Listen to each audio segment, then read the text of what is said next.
Hello. Hi, we're on. We're live. Hello, Belinda Alexandra. Welcome to Better Reading. Thank you, Cheryl. It's great to be here. Well, we've got you sitting right next to our tree. Beautiful Christmas tree of books top 100, is it? Yeah, it's part of it is the top 100 and part of it is just books that we've had sent to the office. But we will talk about the top 100. Now, Belinda Alexandra is a writer of many books. What book number are we up to? This is book number 7. Book number 7. And I always said that I would feel like a real author when I'd written 7 books. Well, you're there. So you're only a real author now. had to earn it. I still feel, I still feel the magic of it. It still doesn't feel real. It's what I wanted since I was a child, to be a writer and to share my stories. So books number 7 hasn't changed me. I still. And you're even matched. Your dress matches your book today, and that probably wasn't even deliberate. No, it wasn't. My friends quite often joke I start to look like the characters in my book when I get really involved. So people say that about dogs. About dogs? Yeah, that you end up dogs start looking like their owners, or vice versa. Yeah, I've had that experience actually. Someone took a picture of one of my cats, and I'm thinking, we do look alike. This is like that's what they say. So maybe books and their authors are like that.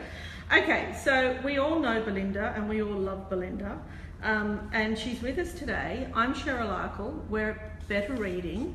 Now Dahlia's come in. Hi, Dahlia Pollock. She says hi. Hello, Dahlia. Now we're here to talk about your book Southern Ruby. Our readers know about Southern Ruby because we've talked about it before at Better Reading. Mm-hmm. However, some of them who have missed it might want to know what Southern Ruby is about. Okay, well, Southern Ruby is the story of forbidden love, family secrets, set in the sultry, mysterious city of New Orleans. The two main characters are Ruby and her granddaughter Amanda. And the story is told in a dual timeline, so it goes from New Orleans in the 1950s to the eve of Hurricane Katrina in 2005. And Ruby is a young French Creole woman born into an aristocratic family who have whittled away their considerable fortune on, frivolous living. And now Ruby finds herself in a position where she has to support her life for herself. Now, I think people love big stories like this, big stories that take us back and bring us forward. And we categorise them as historical fiction, don't we, in a sense? And some people call them women's fiction. But they're not necessarily just for women, are they? Yeah, I agree with you. We were talking earlier, we were saying that sometimes women's fiction is considered inferior fiction.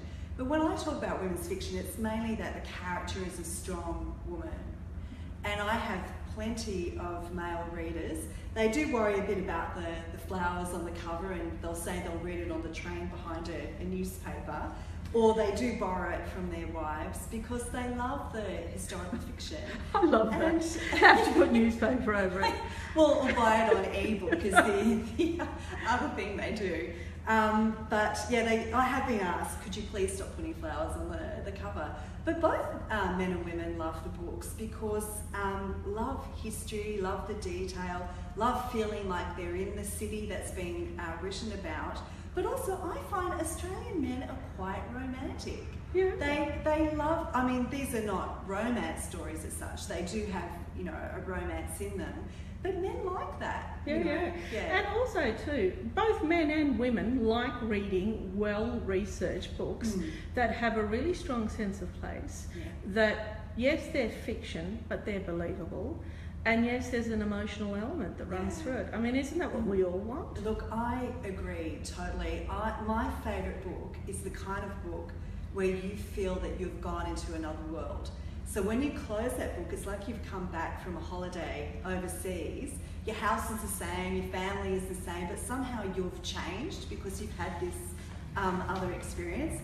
And with the research, I would say the research that I do for each book is probably equivalent to the research I did for my university degrees.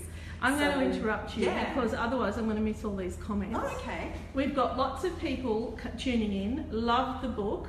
Belinda, talk about I'm going to try and see this. Love the book, and I love to hear Belinda talk about her book. That's from Vanessa.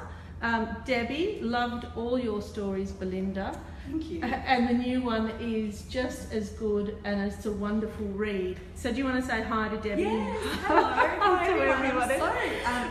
This is my first time on Facebook Live, and I'm so happy when my readers, call in and say hi. It's a great opportunity. Yeah, it's a great So opportunity. if you're sitting back, don't be shy. If you'd like to ask Belinda a question, or even just make a comment, or even just say hi to Belinda, Yeah. please do, because we're sitting here Yeah. at the Better Reading Office having a really nice relaxed chat.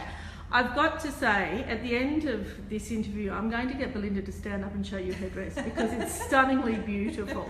Okay, Angelica has just said hi, Belinda. Sorry if I'm mispronouncing your names, but I can't see because I haven't got my glasses on. Grace just said hi too. Hello, everyone. All right, no, she's pretty special, Belinda is, so I can imagine why Oh, you're all excited. Yeah, it's so nice to meet readers because when I'm creating my book, it's almost like I've got a split screen. I'm writing the story, but I actually imagine my readers that I'm telling them story, almost like we're sitting around the campfire together. Well, Debbie's just said, oh, thank you for the shout out. Lovely to see you in person. Isn't that wonderful? Yeah, thank you. Now, if we're missing any comments, let us know. I will. Okay, Debbie, hi from Australia. Hi, Debbie. Okay, now let's talk. I want to talk about writing because often our readers, many of the Better Reading readers are writers as well, or aspiring writers, and maybe looking to get published. In terms of work, how do you manage writing? Work-life balance. Yeah, look, that is a challenge because, many of us, especially women, we've got family responsibilities. So I do have to be very organised and very guarded of my writing time.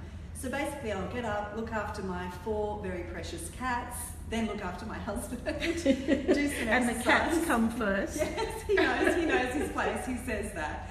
But, I'll start working probably about 8 o'clock, 8:30, and, I'll work through most of the day until I get what I call hungry energy. Not my hungry energy, but I'll have my cats wandering around me and I can hear my husband opening and shutting the fridge.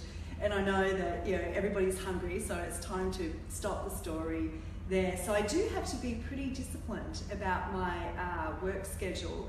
Although when I wrote Golden Earrings, which is set in Spain, I did have a funny experience. In the middle of the day, my story would just shut down. I couldn't think of anything, the characters all went quiet, and I thought, what's going on? And then at the end of the day, when my husband and I were getting ready to go out or have dinner, suddenly all the characters would start talking, and I think, what is going on? And you say, sorry husband, can't go out, I've got to go back and write. I realised the problem was my characters were Spanish. They were having a siesta in the middle of the day. That is fantastic. So I had to change my work schedule, Yeah, it's really interesting, isn't it? Have you ever suffered writer's block? Not so much writer's block. I know what to do with the story, but sometimes how to express the story best becomes a challenge. And I find the best thing then is to not keep pushing it, but to go and admire someone else's creativity. And my favourite thing is I go to the art gallery, or I go to the plant nursery and look at all the beautiful plants, and just do that for an hour, and then I'll come back and usually, what I need to do, comes to me. Okay, so you've been published obviously here in Australia. You've been published in New Zealand, France, Germany, Holland, Poland, Norway and Greece. Did you ever expect that level of success? Look, it's just amazing. And in fact, Golden Earrings has just been released in Spain. And of course it's set in Spain, and I'm sort of, thinking, what are the Spanish people going to say? Because they're such a proud nation. And it's about a very controversial part of their history. And they're loving it, which is the greatest. I can't tell you how much that amazes me. That here I am writing in Sydney, and people who speak different languages, people who've got very different lives to me, are enjoying the story. And I think that's a bit like we were talking about earlier about men enjoying the stories as well as women enjoying the stories. Is we all love a great story. We do. It doesn't matter what nationality we are, Absolutely. what our status is, where we come from. We love a good story. It's all about the story. Nature. Yeah. Emma Fitzgerald, do you write chapter by chapter or part by part? I usually write chapter by chapter. It gives me a unit of work to really concentrate on. And you're in sequence? Yes, usually. Sometimes during the editing process, we find that we might move chapters around then, which is why you want a very good editor, because for Silver Wattle, once we moved chapters around, we realised a character had been pregnant for 18 months. Oh, right. So you do have to be, careful with that. But generally the stories come in sequence to me, like step, by step. Except the end. I usually know the end before I start the. But you the don't story. write it until you get there. No, I don't actually write it till I get there. Okay. Yeah. So what was your first book? My first book was this book, White White Gardenia. Gardenia. Now, do you want to hold that up so we can see that? Okay. That actually made the Better Reading Top 100, White Gardenia. And as you can see, it's got a little Better Reading sticker on it. And those books are still available out in store. I remember working with you back then and seeing you around the Books Alive campaign. Yeah. And that was incredible success, really, just with your first book, wasn't it? Look, it was, but I'm not going to claim to be an overnight success because it took me 10 years to get published. Yeah. And this is a good message for all the writers out there. I just kept going. For 10 years, everything I wrote was rejected, like whether it was short stories or magazine articles. I was probably the most rejected writer, and I wrote a novel that was rejected, and I wrote a non-fiction book that was rejected, and it was embarrassing and hurtful because you're spending a lot of time writing these books, and you feel like you're not achieving anything, and then people must think, oh gosh, what are you spending all that time writing? It's never going to happen. But for some reason, I just kept going. Well, I want you to keep going, and so do our readers. Now, we're going to wind up in a minute, but Anna here, she's come back. You're such an evocative writer, Anna says. How did you pick your locations and time? Well, for me, the setting is the first thing I start with the story, and it's usually a city that I'm fascinated with in some way. Maybe a city I visited in the past and I want to revisit, or a city that just in my imagination fascinates me. And my friends always joke, you never pick a city you don't want to go and visit. And it's going to be something you like. Oh, it's an attraction. It's an attraction. It's almost like a love affair. Each city and getting into each new book is like starting a new love, and the excitement and discovering about it. And that's the sort of enthusiasm I like my readers to feel. Okay, Brooke's come in. Are you working on something new? I have just started Southern Ruby. That's Brooke Cripps. Okay, Brooke, well, I am. My next book is going to be set in New York, a city I lived in for a few years. So yeah, I'm very excited to it's a great, energetic city, very different to New Orleans, the pace and the philosophy of life, and I'm really loving it. Okay, well, we're going to say thank you. Do you want to hold up Southern Ruby just one more time? So for those of you that don't know about it or haven't read it, please get yourself a copy right now. I can't thank you enough, Belinda. You're so lovely. It's been a pleasure. Can I just say to all the readers, she's as beautiful in real life as she is on camera. She's just absolutely gorgeous, not just in looks, but in person. This is why I come here, so I can feel good about myself. She's so divine. Now, I promised them that we'll show them the dress. Okay. So do you want to stand up and do that? As long as I don't trip when No, don't trip. I do it. Okay, now I'm just going to show you her beautiful frock because she's just absolutely gorgeously stunning. There you go. So, Belinda Alexandra, thank you so much for coming in. Oh, thank you. It's been a pleasure. Thank you, everyone.